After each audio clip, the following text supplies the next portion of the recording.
작년에 세미콘은 쇼커버링입니까? 작년에 세미콘 쇼커버링이었어요. 쇼 잡고 누르고 있다가 작년에 계속 얘기 나왔던 것도 세미콘도 그거였잖아요.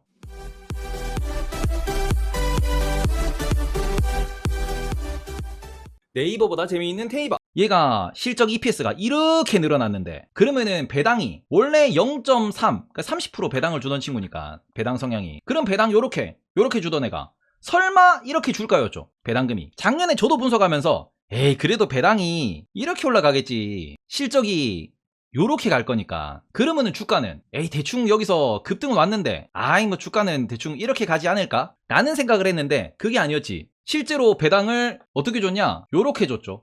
배당을 이렇게 준다고 발표했지. 그러면서 주가가 솟았지. 야 이거 잠깐만. 배당 받으러 오는 형들 잠깐만 형들. 그리고 배당이 숏 잡고 있는 사람 입장에서는 그 우리 소위 말하는 롱을 잡고 있는 매수를 한 사람은 배당금이 플러스예요. 근데 숏을 잡고 있는 사람들은 매도 포지션이잖아. 배당금만큼 돈을 뱉어야 돼. 롱 잡은 사람은 배당을 받지만 숏 잡은 사람은 내가 빌린 사람한테 배당을 줘야 된다고. 내가 이게 어떻게 보면은 고배당주들 숏 많으면은 연말에 튀는 이유가 이거예요.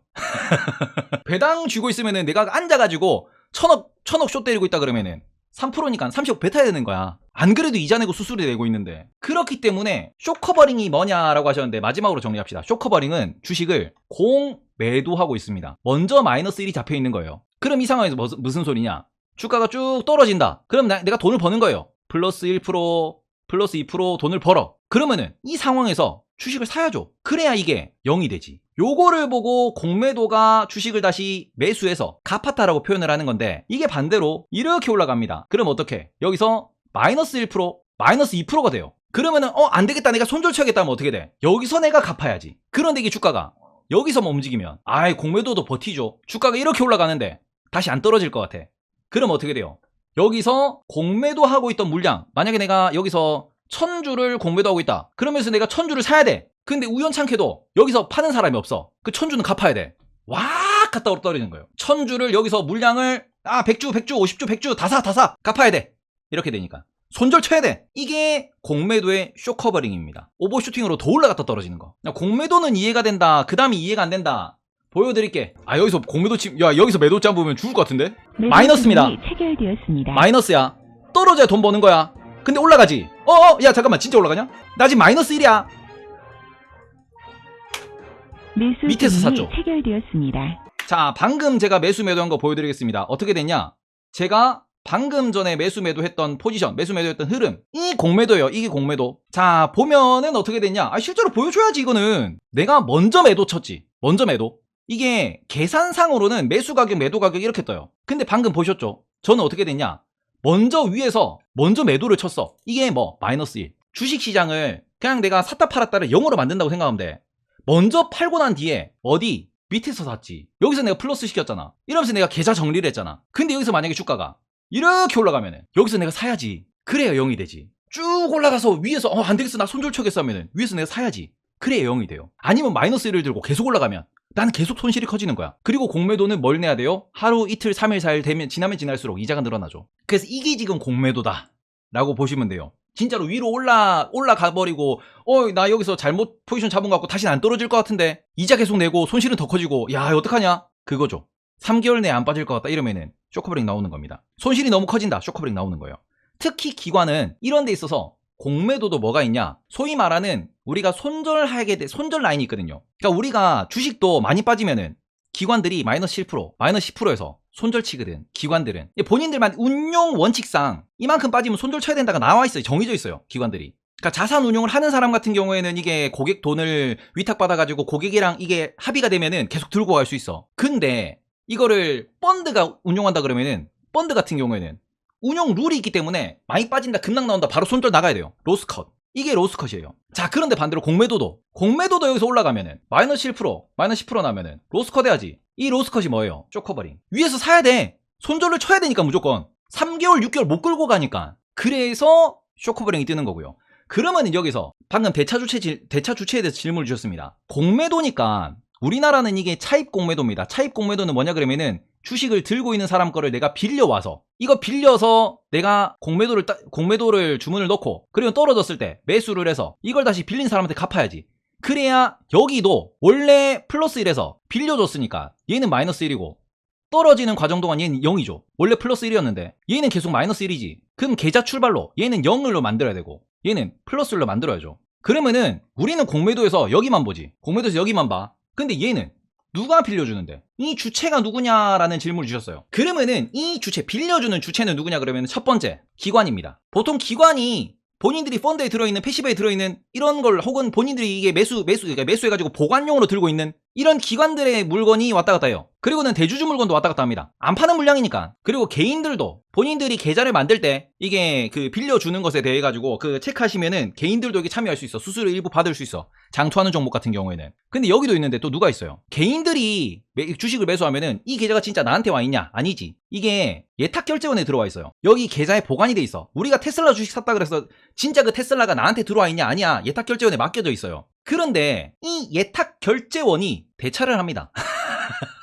왜냐면은 움직이지 않는 주식이 있으니까 예탁결제원이 중간에서 대차를 줘. 수수료 받고. 이래서 못 막는 거야. 기관, 외국인, 큰손들이 정말 큰손이기 때문에 큰손이 여기랑 직접 계약하고 왔다 갔다 할 수도 있는 거지. 그죠? 그리고는 보통 개인들이 예탁결제원에 맡겨놓았는데 이 예탁결제원에서 여기랑 왔다 갔다 하면서 수수료 장사를 하는 거거든. 그래서 이런 부분을 보시면은 이게 기울어진 운동장이라는 얘기가 여기서 나오는 거예요. 왜? 예탁결제는 들고 있는 주식을 뭐 받고? 채권 받고 빌려주는 거거든. 채권 담보로. 어차피 큰손은 채권 안 파는 거야. 어차피 예탁결제는 주식 지들이 팔지 않잖아. 이걸로 수수료 왔다 갔다 하는 거야. 큰손들은 돈을 버는 거고 예탁결제는 수수료 버는 거고. 돈 많으면 깡패라는 게 여기서 나오는 거예요. 돈 많으면 깡패. 자본이 크면은 자본주의에서는 그냥 깡패야. 깡패 시대도 막을 수가 없어. 기울어진 운동장이라는 거는 얘들이 돈이 많아서 기울어져 있는 겁니다. 그러니까 우리는 공부 많이 하고 들어가야지. 공매도가 들어와도 버틸 수 있는 종목. 공매도가 들어오면은 너희들 좀 있으면 좆대요 이러면서 올라갈 거예요. 이런 종목을 사셔야죠. 이게 제가 뭐 공매도 관련돼 가지고 마지막으로 정리해 가지고 말씀드리면은 공매도를 있어야 된다. 공매도에 순기능이 있다. 이런 이야기 말씀드려요. 뭐냐 그러면은 지금 항상 계속 말씀드리는 게 지금 우리 코스피 200 그다음에 코스닥 150만 지금 공매도가 가능하죠. 그러면 그 밑에 있는 종목은 공매도는 불가능하지만 예를 들어서 CFD를 통해서 롱숏 할 때 요거 걸면은 이것도 공매도랑 같은 역할입니다. 먼저 파는 거니까. 그냥 이 부분에 있어가지고 CFD로 어떻게 보면 숏 때리는 이런 그 물량은 외국 어떻게 보면 그 외국계 은행이 외국계 증권사가 물량을 들고 있고 그걸 매도를 때리면 상관없어. 물량 없는데 CFD를 받았어. 그럼 공매도 쳐야지. 빌려서 팔아야지. 그러니까 이 부분이 어떻게 보면은 CFD 계좌를 통해서 숏 배팅을 하다 보니까 실제로 2020년부터 2021년도에 어떤 일이 발생했냐? 물량 없는데 CFD로 숏 받으면은 빌려서 매도를 때립니다. 공매도잖아. 불법 공매도가 실제로 있었던 이유가 이거예요. 실제로 공매도가 금지였는데 외국계는 그 공매도 치고 있었거든. 왜? 이것 때문에. 주문은 받았고 주문은 실행해야 되고. 그러니까 매니저들끼리 야 주식 좀 줘봐. 매도 때린 거거든. 실제로 2020년부터 2021년도까지 불법 공매도가 이렇게 해서 터졌어요. 근데 이게 공매도만 막은 거지 CFD 숏을 막은 게 아니거든. 여기도 할 말은 있어. 이 상품을 못 팔게 했어야지. 이 상품의 규정상 주문 가능한 친구들은 이미 나와 있어. 왜? 공매도가 있는 동안 만들어진 규정이니까. 근데 이 상황에서 주문은 받았는데 공매도를 못해? 그러면 본인은 중간에 어떻게 해? 진짜로 주가가 떨어지면은 생돈 날리는데? 그게 불가능하니까. 본인들도 해치를 해야 되니까. 장사를 제대로 하려면은. 그래서 이런 관점을 놓고 보시면은 이게 결국 공매도가 진짜 불법을 하려고 시장을 조지려고 불법을 쳤느냐 아니면은 규제나 제도의 허점을 통해서 터진 거냐를 보셔야 되고, 규제나 제도의 허점으로 터진 거면은 불법인데 사실관계를 소명했을 때 참작이 가능하면은 불법 아니야. 이거 봐줘야 돼. 벌금 조금밖에 못 받아. 한투가 지금 벌금 10억 받는 이유가 그거잖아. 분명 이거 하지 말라 그랬는데 이게 부작용이야. 제도적 부작용이야. 우리는 어쩔 수 없습니다. 주식장인데 어떡합니까? 그러니까 이게 정책을 만드는 입장에서도 정책을 잘 추진해야 되는 거고, 중간에 기급 조치를 할 때도 그 조치를 생각을 많이 하고 해야 되는데 말 그대로 그냥 짜집기식으로 딴딴딴딴딴 이러니까 이런 사태가 자꾸 터지고, 불법 공매도다 그러니까 야 금감원 너가 뭐하고 있냐, 야 저거 너 지금 예탁결제 뭐하고, 이런 어떻게 보면 이게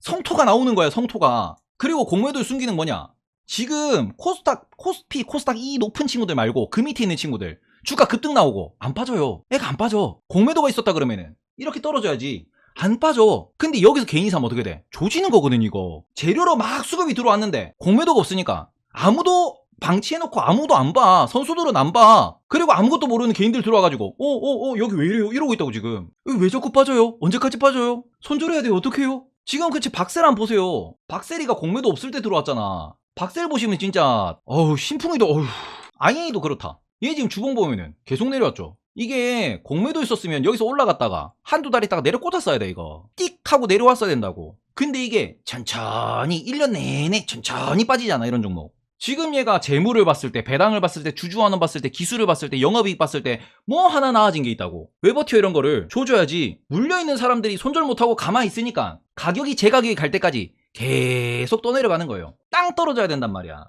그래서 요런 부분이 어떻게 보면은 지금 공매도의 순기능이 여기에는 작용을 하지만 이 밑에는 작용하지 않으니까 버블이 껴있잖아요. 안 되는 걸 모두가 아는데 안 떨어져. 모두가 아니란 걸 알고 있는데, 그리고는 그거 물려있는 사람들만 아이고 하고 있는 거고. 그런 부분을 조금 체크를 해보시면은 뭐 공매도를 이렇게 뭐 찬양하는 것도 아니고 불법 공매도 해야 된다 이것도 아니고 그냥 딱 그거예요. 우리나라가 어떻게 보면 바뀌어야 되는 포인트이기 때문에 이 부분은. 금융은 하루하루 매일매일 전쟁터란 말이죠. 전쟁을 허술하게 하면 집니다. 근데 지금 전쟁 허술하잖아. 그러니까 외국인한테 항상 털리지. 그러니까 외국인한테 털려놓고는 니 탓, 니 탓, 남 탓, 니 탓. 이 매니저가 잘못했다. 이 회사가 잘못했다. 아니지. 지금 시대 세태에 맞게 제도부터 확 바꿔야지. 근데 그거를 책임지고 바꾸는 사람이 없지. 그게 지금 우리나라의 가장 큰 문제점이지. 그 부분이 지금 공매도 관련돼 가지고 정말 핵심이다라고 보시면 좋을 것 같습니다. 우리는 정말 어떻게 보면은 냉정하게 현실을 좀 판단을 해야 되는 부분이니까 그런 게 좀 그래요. 네, 문제가 많다 정도로 보시면 좋을 것 같습니다. 네, 그걸 정치인이 왜 하냐? 돈도 안 되는데. 아니지. 지금 공매도가 돈이 네. 자, 다시 보기 잘라놓고요. 네, 공매도의 허와 실.